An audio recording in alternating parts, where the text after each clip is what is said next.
Welcome to Close Your Eyes, Listen to Stories. Close your eyes, relax, and let me take you into the story. On the plain of La Mancha, where the land lies open like a great faded cloth and the road seems to wander without hurry, a thin man once rose in his stirrups and pointed his lance toward a line of windmills. Their sails turned in the light with calm, patient strength. To any passing muleteer, they were mills, nothing more, machines for grinding grain.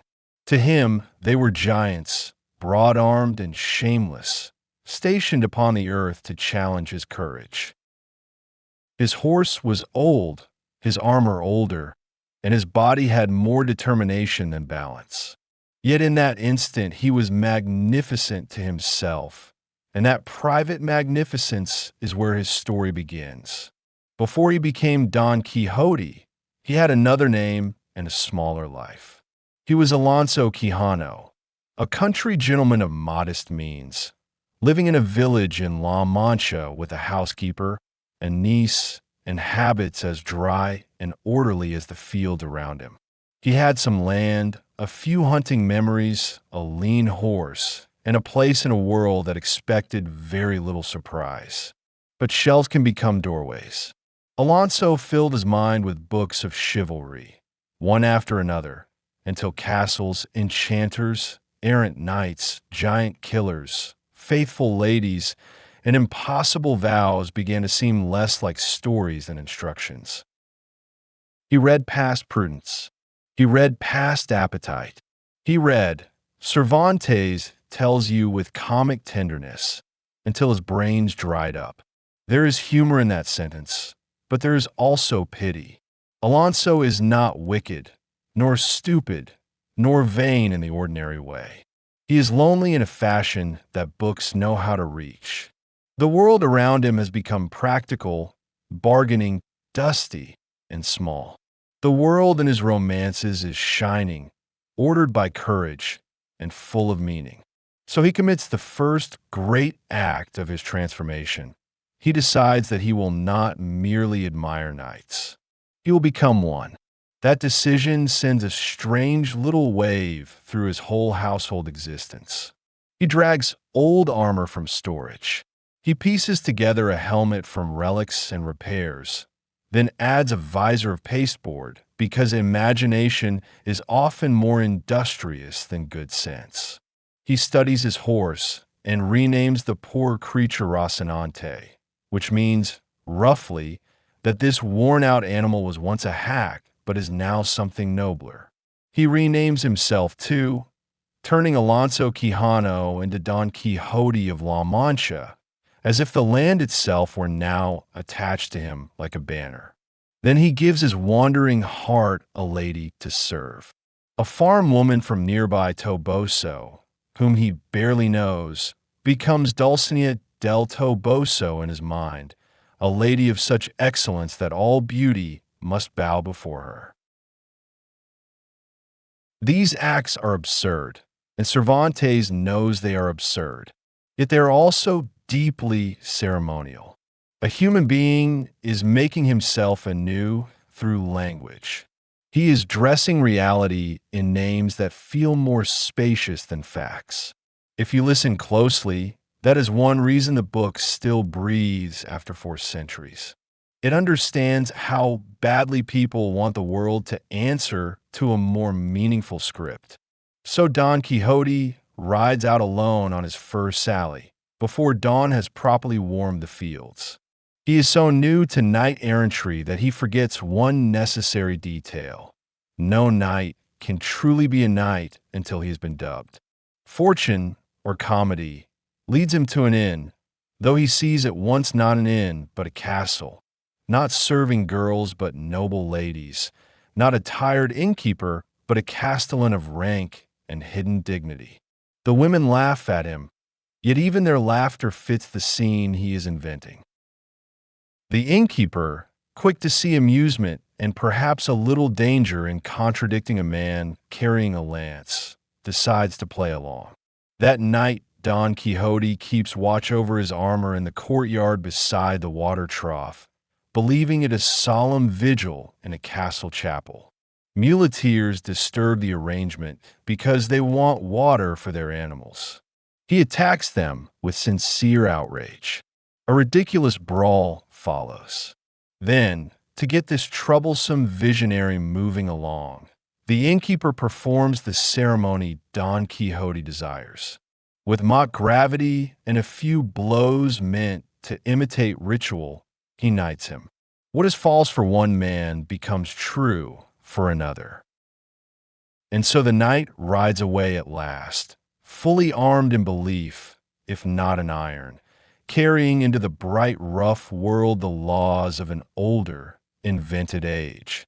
Around him stretch vineyards, inns, fields, shepherd roads, stony hills, and villages where people worry about food, coin, weather, and surfeit. Within him ride giants, princesses, secret kingdoms, magical wrongs waiting to be corrected. The whole novel lives inside that distance between the world as it is and the world as Don Quixote insists on seeing. Once you enter that distance, the road of La Mancha becomes larger than a kingdom. New nights, like new storms, do not arrive gently. Soon after his improvised dubbing, Don Quixote finds a farm boy named Andres tied to a tree and whipped by his master. Here the comedy turns and shows you its sharper edge. Don Quixote intervenes with all the authority of romance, commanding the man to release the boy and pay what is owed. He speaks as if justice itself had sent him. Under the pressure of a lance and theatrical certainty, the farmer promises obedience. Don Quixote rides on, satisfied that wrong has been righted. Yet the moment he is gone, the beating grows worse. Good intentions, when mixed with fantasy and force, do not always rescue the weak. Cervantes lets that truth stand in the open road. The next encounter is even more famous. A company of merchants from Toledo appears, and Don Quixote commands them to confess that Dulcinea del Toboso is the most beautiful lady in the world. The merchants, amused and curious, answer that they could do so more honestly if they were first allowed to see her. Don Quixote takes this as insolence. He lowers his lance, charges, and immediately falls when Rocinante stumbles. Once on the ground, he cannot easily rise, trapped in armor, still declaring knightly defiance while a mule driver beats him soundly with part of his broken lance. A neighbor eventually carries him home across the dry land, and the village receives its hero not with trumpets, but with alarm. At home, the priest and the barber, who are among the most quietly memorable figures in the book, decide that the poison lies in the library. They inspect his beloved romances and condemn many of them to the flames, while the housekeeper and niece wall up the room. This scene is comic, fussy, and strangely sad. The adults around Alonso think the cure is to erase the doorway through which he escaped. Yet a mind once enlarged by story is not easily confined again. He heals. He broods. He prepares for a second sally, and this time he does something wiser than wisdom expects. He recruits a companion. Sancho Panza enters the tale on sturdy feet and with a stomach fit for ordinary life. He is a neighboring laborer, poor, married, practical in many ways, and rich in proverbs. Don Quixote promises him an island to govern. The promise is nonsense, but it shines. Sancho mounts his donkey, stuffs himself with hopes of profit and advancement, and follows. From this moment, the book discovers one of the great pairings in literature. Don Quixote carries impossible ideals. Sancho carries bread, doubt, aches, and the corrective weight of common speech. Then come the windmills. You can almost feel the flat breath of the plain, the creak of turning wood, the wide emptiness that allows mistakes to become enormous. Don Quixote sees 30 or 40 monstrous giants. Sancho sees windmills. He says so plainly, but plain truth has little power against an imagination already armed. Don Quixote charges. A sail catches his lance, shatters it, and sends knight and horse tumbling. When he rises battered from the field, he does not surrender the vision. He blames an enchanter for transforming the giants into mills at the last moment in order to rob him of glory. Failure does not destroy the dream. It feeds it. That is one of Cervantes' deepest observations. People do not merely hold beliefs. They protect them with explanation, repair them with narrative, and set fresh paint over cracked experience. Don Quixote can absorb almost any evidence because his world is elastic. It bends before contradiction and springs back into shape. The road offers more chances for misunderstanding. Two friars become sinister enchanters in his eyes. A carriage bearing a lady becomes a scene of abduction. Violence erupts, and Sancho learns that serving a knight-errant involves frequent blows and uncertain meals. At an inn that Don Quixote again insists is a castle, Sancho himself becomes the victim of rough amusement when he is tossed in a blanket by the guests. Don Quixote, outside the walls and unable to help, calls out promises and threats that drift uselessly through the air.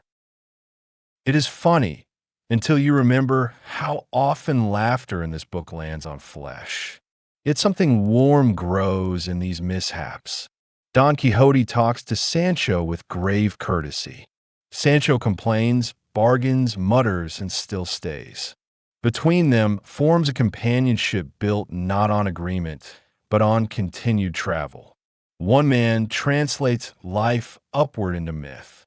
The other translates myth downward into appetite, weather, and practical concern. Each begins slowly to alter the other. Sancho starts by following for reward, but he also follows because the road beside Don Quixote is never merely a road. It is charged. It glows with possibility. So the pair move farther into Spain and farther into their shared invention. The knight bruised but uncorrected, the squire skeptical but not yet gone. Dust gathers on their clothes. Hunger visits often. The horizon keeps offering shapes that can be mistaken for marvels. And because Don Quixote refuses to see the world as closed and finished, every ordinary object still trembles with the chance of becoming something else. As the journeys continue, the comedy grows denser and more sorrowful, as if the road itself were teaching a longer lesson. Don Quixote does not simply misread the world.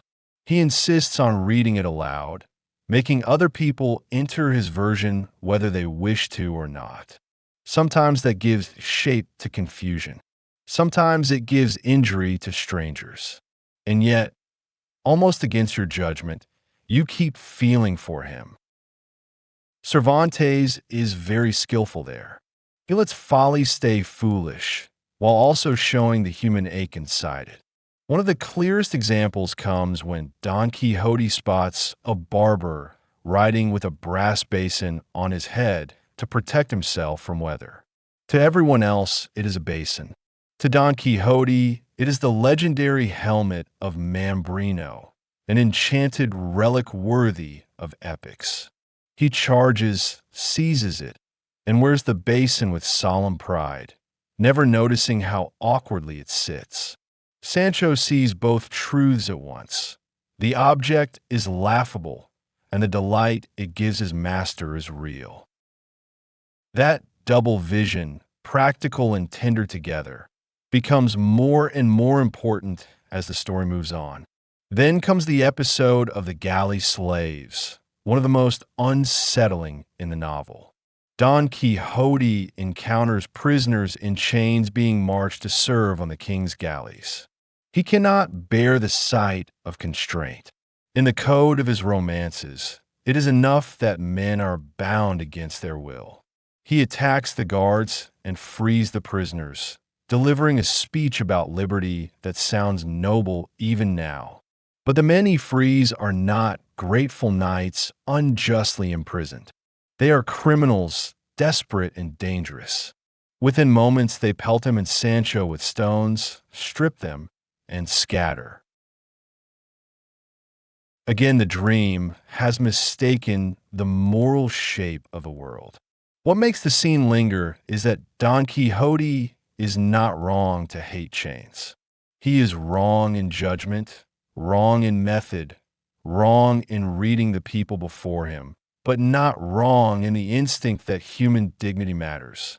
Cervantes keeps placing his hero where virtue and delusion knot together. You're not allowed the easy comfort of laughing only from above. By this point, the knight's devotion to Dulcinea also deepens into something both comic and haunting. The woman herself, Aldonza Lorenzo of Toboso, remains far away and almost entirely untouched by the role imposed upon her. In Don Quixote's imagination, however, she becomes the fixed star by which all adventure is measured. When he decides to perform penance in the Sierra Morena, imitating lovelorn knights from his books, the mountains receive him as a spectacle of sincerity. He tears at himself, writes declarations, and sends Sancho with a letter that is less a message than a ritual of devotion. Sancho, of course, never properly delivers it. The Sierra Morena episodes show another layer of the novel's richness. Lost among wild crags, ravines, and harsh scrub, Don Quixote and Sancho cross paths with other damaged stories. The grief-struck Cardenio, driven half-mad by betrayal, and Duro, resourceful and wronged, moving through a world that grants women too little power and then marvels when they learn disguise. Their histories are not jokes. They are the more realistic, painful plots that surround Don Quixote's theatrical one. In their company, the novel briefly widens, and you feel how many forms of suffering travel the same roads. The priest and the barber eventually catch up, hoping once more to bring the knight home. They do not cure him by argument. No one in this book ever truly does. Instead, they stage a fiction to counter his fiction, persuading him through masks, invented enchantments, and role-playing. It is a perfect Cervantine irony. The sensible world must become theatrical in order to manage the man who has made himself theatrical. He is lured, confined in a cage, and carried back toward his village while insisting that some wizard has intervened in his glorious career. The first part of Don Quixote could end there as a simple circle, a madman leaving home and being returned. But the return is not a conclusion. Something irreversible has happened. Sancho has learned to live inside his master's language more than he expected. The priest and barber have learned that reason alone cannot master imagination. And Don Quixote himself, though battered, has turned from a solitary reader into a figure who alters the lives around him. Even the people who oppose him must become participants in his drama. That may be why the road in this novel never feels empty. Inns, mountains, pastures, chain gangs, barber shops, and village kitchens all become stages on which reality and invention grapple with one another. Don Quixote keeps losing to facts, but facts never fully erase him. He leaves dents in the ordinary world. He makes its surfaces unstable. A basin can become a helmet. A peasant can become a lady. A cage can become enchantment. The cost is often real. So is the strange enlargement. And when the night settles briefly again into the village air, with his wounds attended and his body at rest. You can already sense that rest will not hold him long. Books have remade his sight. Travel has given that altered sight a companion and an audience. The story is preparing to do something even more unusual next. It will let Don Quixote discover that he has become famous inside his own world. When Don Quixote rides out again in the second part of Cervantes' novel, the world has changed in a way almost no earlier fiction dared to imagine. People have read about him. His first adventures have been printed, passed from hand to hand, and laughed over in inns and noble houses. He is no longer merely a man imposing story upon reality. He is a story walking into a reality that already knows his name. This is one reason the book feels startlingly modern. It understands reputation, reflection, and the dizzying way identity changes once other people start performing it back to you. Sancho returns to his master with renewed appetite for promise. He still wants his island, and Don Quixote still speaks of it with the calm certainty of a man who has never been required to provide maps. Yet their bond is deeper now. Sancho has become less a servant than a witness, interpreter, and companion soul. He doubts constantly, but he also protects the shape of his master's dream when it would pain him too much to shatter it. That tenderness appears in the famous enchantment of Dulcinea. Pressed to take Don Quixote to his lady, Sancho improvises. He points to a rough peasant woman riding by and claims she is Dulcinea under enchantment. Don Quixote sees no radiant princess. He sees only the peasant girl and smells the ordinary air around her. But rather than abandon the beloved image, he concludes that malicious enchanters have hidden her true form from him. The sadness of this moment is quiet and deep. His imagination, once able to transform anything, now begins to fail him at the place where he most needs consolation. Their road leads them to new episodes where spectacle and self-awareness mingle. In the cave of Montesinos, Don Quixote descends into darkness and emerges with a tale of marvels, visions, and suspended time. Whether he dreamed, lied, or touched some inner chamber of myth remains deliciously uncertain. Soon afterward, he encounters Master Pedro's puppet show and, unable to keep art and life separate, attacks the puppets to rescue a persecuted lady from imagined danger. It is a small model of the whole book. Representation appears, and Don Quixote leaps inside it. Then the Duke and Duchess enter, among the most polished and troubling figures in the novel. These aristocrats have read of Don Quixote and Sancho, and unlike the rough men who beat or mock them by instinct, they mock them with intelligence, money, leisure, and elaborate design. They receive the pair with splendid courtesy, seating them, flattering them, and then arranging entertainments that exploit every weakness in their fantasies. Don Quixote is delighted because high-born people seem at last to recognize his nobility. Sancho is delighted because rewards appear possible. But there is cruelty in all this elegance. The Duke and Duchess manufacture adventures as if staging court theater. False enchanters appear. Messages arrivent. Noblewomen tease. Servants play roles. The famous wooden horse Clavellino is presented as a magical steed that will carry Don Quixote and Sancho through the air to break an enchantment. Blindfolded, buffeted by bellows and fireworks, while standing almost still, they undergo a whole aerial voyage built entirely from trickery and suggestion. The scene is very funny, and yet it is also an experiment on trust.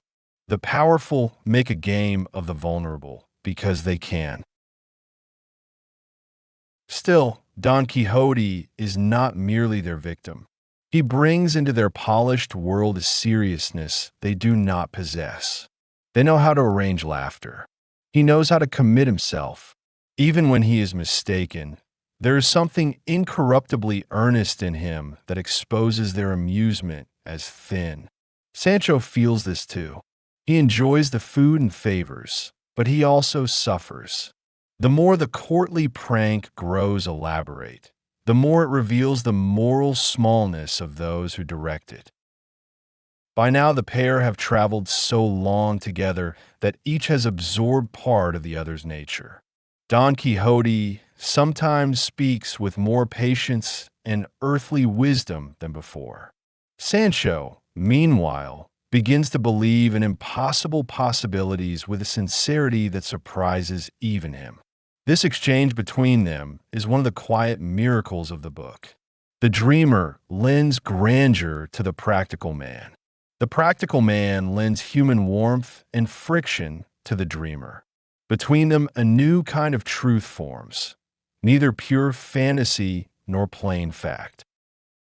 And all the while, Cervantes keeps widening the mirror. Don Quixote is a reader made into a character who has become a reader of his own fame. He wanders through landscapes where people greet him not as he is, nor as he imagines himself, but as the version they have already consumed and enjoyed. You can feel how strange that must be to meet your reputation as if it were another rider on the road. In that shimmering confusion, the old man from La Mancha becomes larger and lonelier than ever. The Duke and Duchess eventually decide to fulfill, in their own mocking fashion, the promise that first drew Sancho onto the road. He is made governor of Barataria, a so-called island that is not an island at all, but a carefully arranged territory prepared for amusement. Servants, petitioners, and officers greet him with ceremony. Sancho, who once followed for a fantasy of easy reward, suddenly finds himself seated in judgment, expected to decide disputes and govern lives. What follows is one of Cervantes' loveliest reversals. Because Sancho is not learned, he listens. Because he is hungry, uncomfortable, and suspicious, he pays attention. Because he has spent so long beside a man who speaks in impossible ideals, he has developed an ear for the moral shape beneath foolish language. Again and again, cases are brought before him, and he resolves them with rough intelligence, compassion, and a gift for piercing appearances. His proverbs, once comic clutter, become tools of judgment. The joke turns on the mockers. The peasant they expected to expose himself instead exposes the vanity of those who underestimated him. Yet even Barataria is no true reward. The physician assigned to Sancho denies him nearly every dish set before him in the name of health, leaving the governor perpetually hungry. Ceremony weighs on him. Sleep thins out. Responsibility presses where ambition once sparkled. Then comes a fake attack in the night, part of the same cruel theater that governs the entire episode. Battered, exhausted, and finally disgusted with power, Sancho resigns. He leaves office with less wealth than he had imagined, but more knowledge of himself. He has discovered that ruling is not the same as dreaming of rule. Meanwhile, Don Quixote undergoes his own humiliations at the ducal court. Cats with bells are loosed into his chamber. Altisidora, half flirtation and half weapon in the Duchess's game, entangles him in a parody of courtly romance. He continues to defend Dulcinea with grave fidelity, though the world now seems increasingly determined to answer sincerity with performance. Still he persists in the old code. Honor the lady, endure affronts, protect the weak, keep the line between courage and cowardice bright, even when nothing else remains clear. When he and Sancho finally leave those glittering tormentors, the road feels cleaner. They travel toward Barcelona, one of the rare major cities in the novel, and there the book gains a new texture. The sea appears at last, broad and restless, unlike the inland plains that have cradled so much of the story. Don Quixote sees a printing shop, and Cervantes gives him one of the strangest encounters in literature. The hero walks among the machinery that manufactures books, including books about himself. He also hears of the false continuation written by Avellaneda, an imposter sequel that had appeared between Cervantes' two parts. Even forgery and rivalry become part of the fiction's living surface. But the great turning point waits on the beach. There the night of the white moon challenges Don Quixote to combat and demands, as the price of defeat, that he renounce arms and return home for a year. The challenger is in fact Samson Carrasco, the bachelor's friend from the village, disguised and determined at last to cure him by force. Don Quixote fights, and for once the scene is stripped of comic padding. The contest is swift. He is thrown down. His opponent's lance is at his visor. He must yield. This defeat matters because it is not another tumble from a windmill or another beating after a misunderstanding. It is lawful, witnessed, and binding within the chivalric code Don Quixote himself reveres. He cannot dismiss it as enchantment without tearing the very fabric of knight-errantry he has spent his life inhabiting. So he obeys. That obedience is one of his noblest acts. He is deluded, but he is not faithless to the terms he has chosen. The ride home that follows is among the quietest passages in the book. Sancho tries to comfort him, suggesting pastoral life, new games, fresh inventions. He wants the road not to end. By now, Sancho needs Don Quixote's dream almost as much as Don Quixote once needed Sancho's common sense. But the knight is tired. The air of return has settled around him. Fame has not cured him. Mockery has not cured him. Beatings have not cured him. Defeat, accepted inwardly, begins to do what all those other forces could not. As they travel back through villages and fields, the shapes of their adventures seem to grow both smaller and dearer. The windmills still turn, and still smell of animals, straw, and stew. Ordinary life waits with its same rough face. Yet something has changed forever in the space between these two writers. One has spent years teaching the other how to hope extravagantly. The other has spent years teaching the first how to remain human within grandeur. Now the road narrows toward home, and each can feel that a chapter of the world is closing. Back in the village, the end comes not with fanfare, but with illness. Don Quixote, once all movement and declaration, takes to his bed. Fever passes over him like a final weather. The priest comes. The barber comes. His friends gather. Sancho stays close, still trying to tempt him back toward some renewed wandering, some pastoral disguise, some soft continuation of the old game. But the man in the bed has changed. The long enchantment loosens. He wakes, and in waking he says that he is no longer Don Quixote de la Mancha. He is Alonso Quijano again.